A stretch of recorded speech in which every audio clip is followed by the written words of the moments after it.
Welcome to Edukaroom. Ayo berpetualang bersama Edukaroom. Peristiwa penting yang berkaitan dengan perkembangan bahasa Indonesia. Terdapat 14 peristiwa penting yang berkaitan dengan perkembangan bahasa Indonesia.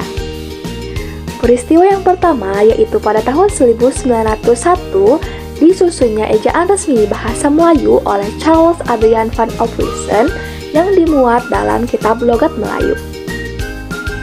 Peristiwa yang kedua yaitu pada tahun 1908 didirikannya sebuah badan penerbitan buku-buku bacaan yang diberi nama Komisi voor de Volkslektuur atau Taman Bacaan Rakyat yang kemudian pada tahun 1917 diubah namanya menjadi Balai Pustaka. Peristiwa yang ketiga yaitu pada tahun 1928, tepatnya tanggal 28 Oktober 1928, bahasa Indonesia mulai diresmikan dalam acara Kongres Pemuda. Peristiwa yang keempat yaitu pada tahun 1933 berdirinya sebuah angkatan sastrawan muda yaitu Pujangga Baru yang dipimpin oleh Sultan Takdir Ali Syahbana dan kawan-kawan. Peristiwa yang kelima yaitu pada tahun 1938, tepatnya tanggal 25 sampai 28 Juni 1938, dilangsungkannya Kongres Bahasa Indonesia I di Solo dengan putusan yaitu pembinaan dan pengembangan bahasa Indonesia telah dilakukan secara sadar oleh cendekiawan dan budayawan kita saat itu. Peristiwa yang keenam yaitu pada tahun 1945, tepatnya tanggal 18 Agustus 1945, ditandatangani Undang-Undang Dasar 1945 yang salah satu pasalnya yaitu pasal 36 menetapkan bahasa Indonesia sebagai bahasa negara. Peristiwa yang ketujuh yaitu pada tahun 1947, tepatnya tanggal 19 Maret 1947, diresmikannya penggunaan ejaan Republik atau ejaan Suwandi sebagai pengganti ejaan Van Ophuijsen yang berlaku sebelumnya.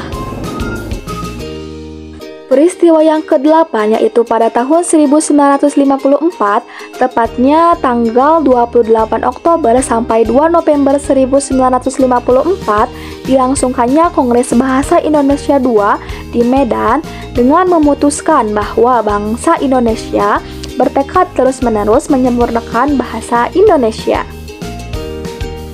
Peristiwa yang ke-9 yaitu pada tahun 1972, tepatnya tanggal 16 Agustus 1972, Presiden Republik Indonesia meresmikan penggunaan ejaan bahasa Indonesia yang disempurnakan atau EYD dalam sidang DPR.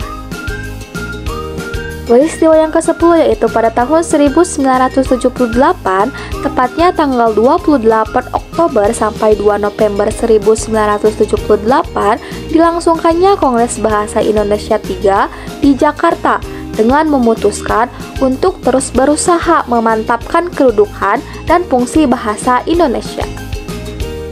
Peristiwa yang ke-11 yaitu pada tahun 1983, tepatnya tanggal 21 sampai 26 November 1983, dilangsungkannya Kongres Bahasa Indonesia IV di Jakarta dengan memutuskan bahwa pembinaan dan pengembangan bahasa Indonesia harus lebih ditingkatkan dan mewajibkan kepada seluruh warga negara Indonesia untuk menggunakan bahasa Indonesia dengan baik dan benar.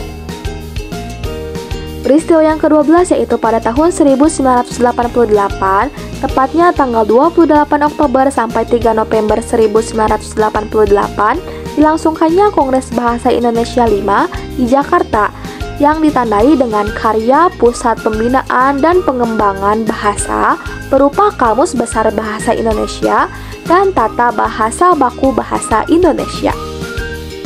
Peristiwa yang ke-13 yaitu pada tahun 1993, tepatnya tanggal 28 Oktober sampai 2 November 1993, dilangsungkannya Kongres Bahasa Indonesia VI di Jakarta yang merumuskan agar Pusat Pembinaan dan Pengembangan Bahasa ditingkatkan statusnya menjadi Lembaga Bahasa Indonesia, serta mengusulkan disusunnya Undang-Undang Bahasa Indonesia.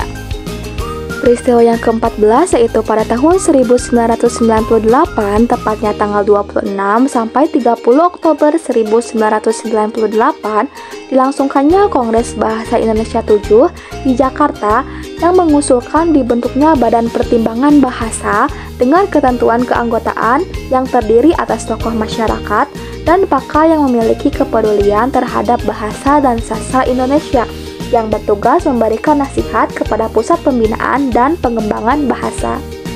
Oke, thank you. Wassalamualaikum warahmatullahi wabarakatuh.